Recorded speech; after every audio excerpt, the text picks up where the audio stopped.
Hello, I'm Jeremy Davies from the Fatherhood Institute, and I'm delighted to be speaking today with Dr. Helen Norman, who is an associate professor at Leeds University Business School, researching fathers and fatherhood, the gendered division of labour, and gender inequalities in work, employment, and family life, and early years education and care. Helen and I worked together on the peace study in 2021 to 23, which found that fathers' childcare involvement has a unique and important effect on their children's educational outcomes.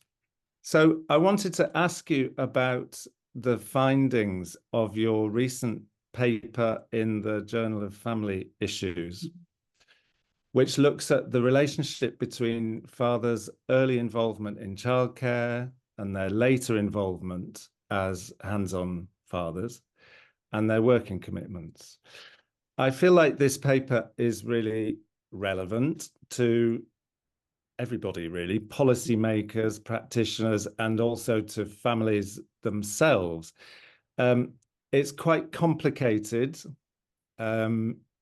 But my understanding, and you can correct me if I'm wrong, is that what you've found in this paper is that fathers' early involvement in childcare is super important and sort of even more important than their working hours in shaping what happens later on in childhood. Have I got that right? Yes, you have basically Good. got that right. So what we did is we looked at survey data that was collected from almost 6,000 two-parent mother-father households in Great Britain. And that data measured how involved or engaged fathers are in their children's care at different time points of a child's life. So when the child was 9 months old, 3 years old, 5, 7, and 11 years old. So this type of data is longitudinal, which means we can track fathers' childcare involvement over a period of time as the child gets older. And what our analysis showed was that if fathers are involved at an early age of the child's life, it basically increased the chances that they would be involved at a later age of the child's life. So from being much more specific about this, we found that if a father was involved in childcare when the child was 9 months old, he was more likely to be involved when the child was age 3. And if he was involved at age 3, he was more likely to be involved at age 5. If he was involved at age 5, he was more likely to be involved at age 7, right up to age 11. But I think what was really interesting about the findings was that between the ages of 9 months and 7 years old, that effect of early or prior childcare involvement kind of grows, gets stronger as the child gets older. So it's almost like a kind of a cumulative effect of involvement. So if fathers are involved at an early age, the likelihood of them being involved at successive ages increases, and that likelihood gets stronger as the child gets older. So our sort of conclusion from the paper is that it seems to be that involvement or engagement fosters involvement. So being involved in that first year of parenthood is really important for being involved when the child is age 3, but it also kind of provides a foundation for ongoing involvement that builds as the child gets older.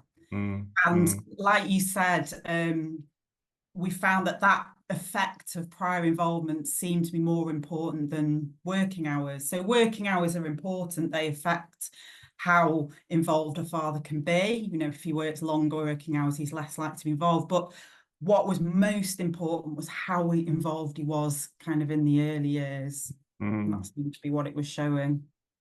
Really interesting. So can you just explain, like when you talk about involvement and like childcare engagement, what do you mean by that? And are there sort of particular activities that seem to count more than others? That Yeah, makes sense. so in the data set that we use, childcare involvement is actually measured in lots of different ways. So we Mm, use the Millennium Cohort Study, and the sort of childcare activities that it measures are things like how often the father reads to the child, plays games, um, goes to the park, and things like that.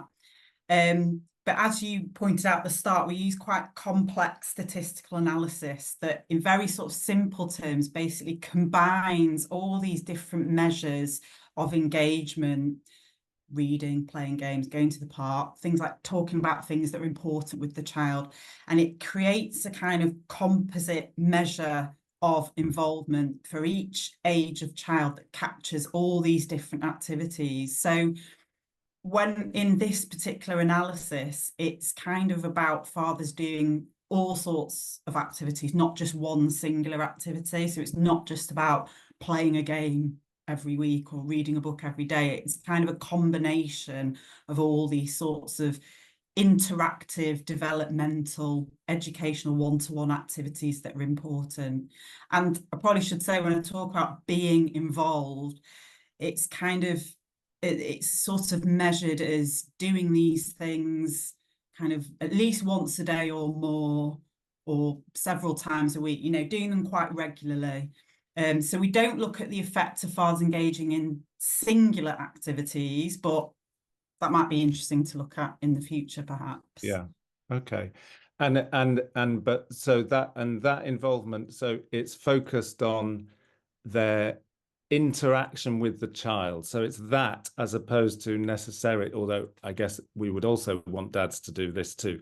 It's not like things like housework, for example. Yeah, I mean, we don't look at that in the particular analysis. It's very much focused on that one-to-one Yeah, interaction, interactive activities with the child. But of course, doing housework and things like that are also important, because those jobs need to yeah, be done as well. yeah. So have you got any ideas about why this kind of early involvement, like what's the mechanism where that sort of has a prolonged impact on what happens later on? Hmm. So I guess the why is something we can't really determine from our analysis, because Mm, we've just got the data, we're just finding patterns yeah. with it. But we can look at other, maybe more qualitative research in this area.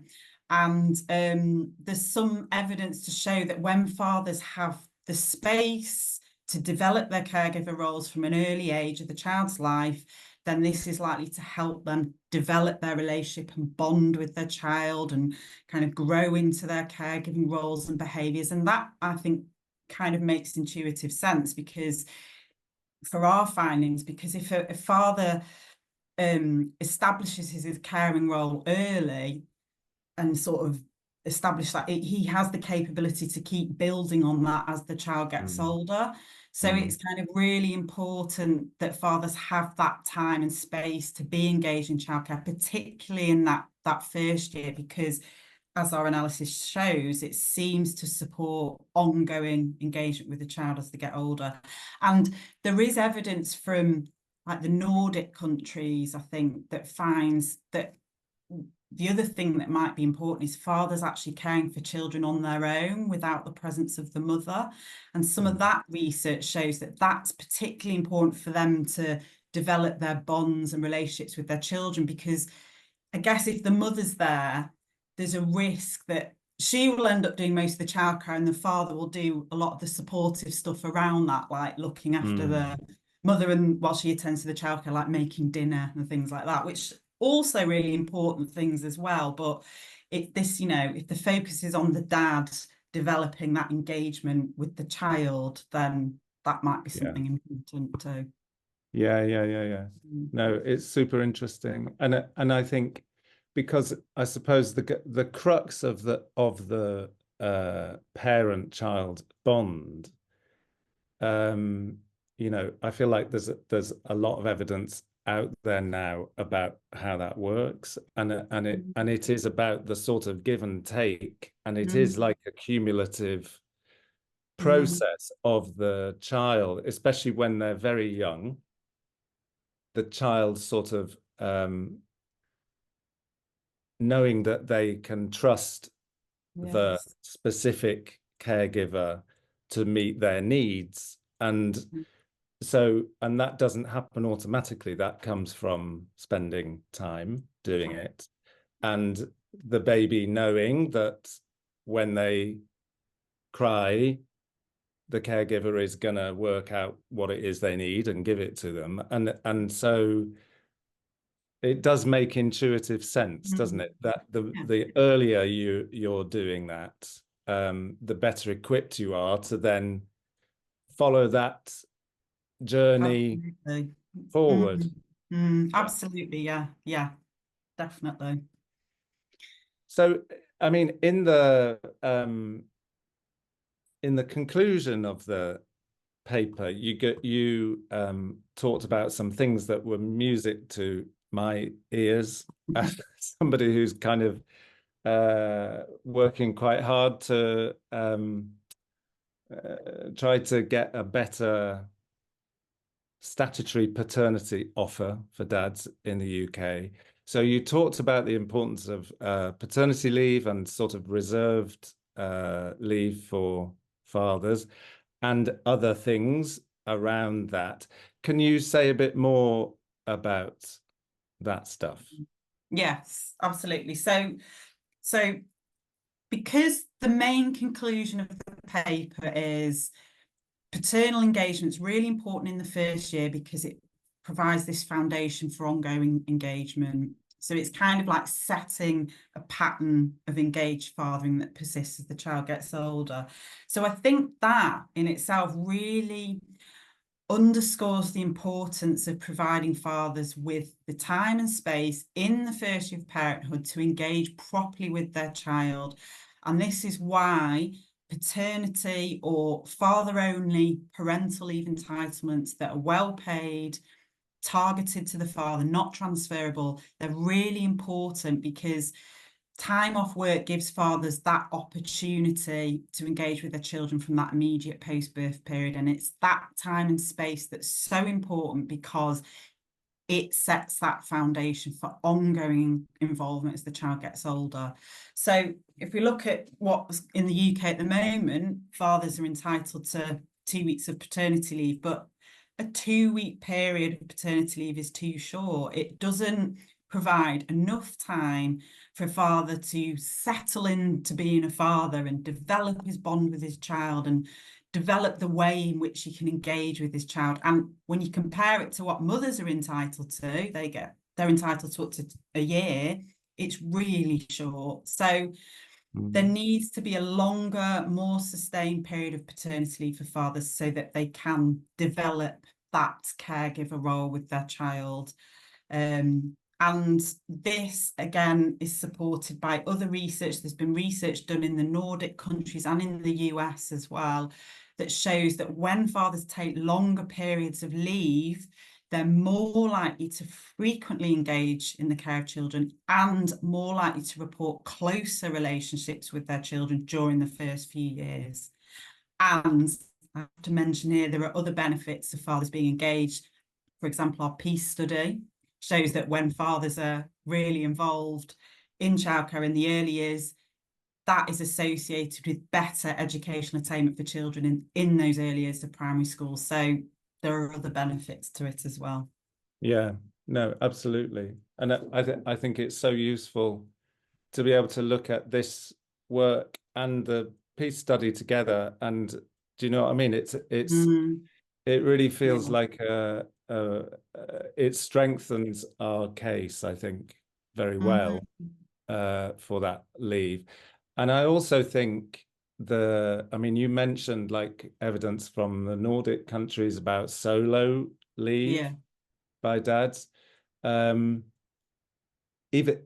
if, you know, we have a long way to go to catch up with Scandinavia in terms of, you know, our parenting leave offers. But I mean, it feels to me like even if we could jump to a system that was less generous than that, if it was well designed to incentivize the dads to take it, so in other words, pay it well and have it reserved for them, that could make a big difference. And if it was structured in a way that encouraged the dads to be taking that leave maybe a bit later on in the first year, where it's not just about being around to help mum, it's also about taking up that space on your own and getting stuck in. Yeah, absolutely. Yeah, absolutely. And having that having the flexibility to take leave, in the early months, but also, like you say, later on, that would be really helpful as well. And, of course, we've got shared parental leave, but because that's not specifically targeted to fathers, it is essentially transferable maternity leave, it's not really taken up and it's low paid. So, yeah. Definitely more needs to be done there. So if you had to, I'm going to ask you to put yourself on the line. If you had to identify some take-home messages for mums and dads from your work, what would you say? Are there things that even within the current system we've got, are there things that mums and dads maybe could do a bit differently to capitalize on your findings? It's difficult because I'm sure there are lots. I'm sure, mums and dads are listening to this. They would be, we really want the dads to be involved. We want the dads to take time off. It's very easy for me to say, dads take time off work and, so you can be more involved in childcare. But the structures in our society that are in place kind of make that quite challenging for a lot of men to do. So, there's still a bit of a long hours work culture in the UK, and men are sort of pressured to stay at work and work the long hours and be the kind of breadwinner. So that means it's harder for them to perhaps request flexibility in their work or take time off to look after the childcare. So, sort of my key messages are, if, fathers, do as much as you can to be engaged and involved with the child. But I'm sure they'll listen to this and say, we want to, but there's lots of sort of challenges around being actually able to do that in the form of work, leave, parental leave, and other things as well. Yeah. So it's a difficult one. It is difficult. I mean, do you feel like there's stuff that, I mean, again, we are so much a product of our context, aren't we? I feel like sometimes mums find themselves in this situation, not really of their own making a lot of the time, where they end up being the sort of expert caregiver. And almost being forced into the situation of the dad being cast as in a supporting role, and I wonder whether sometimes, especially as a baby gets a bit older, there's an argument for finding ways of kind of creating some solo time for his caregiving, sometimes that goes against the grain, because like on the weekend, for example, if especially if he's working long hours, the natural thing is, let's have a day together, but then you find yourself in this structure of, mum as chief parent and dad as supporter. And I don't know, I wonder if there are ways of kind of, I don't know, just carving out a couple of hours Yeah, where you that's a good disrupt point. that, you Yeah, know. that's a really good idea. Yeah, that's a good point. Absolutely. Because you're Mm, right. What we're saying about that solo care, it being really important. So absolutely. yeah, That, yeah, that's a really good idea. good.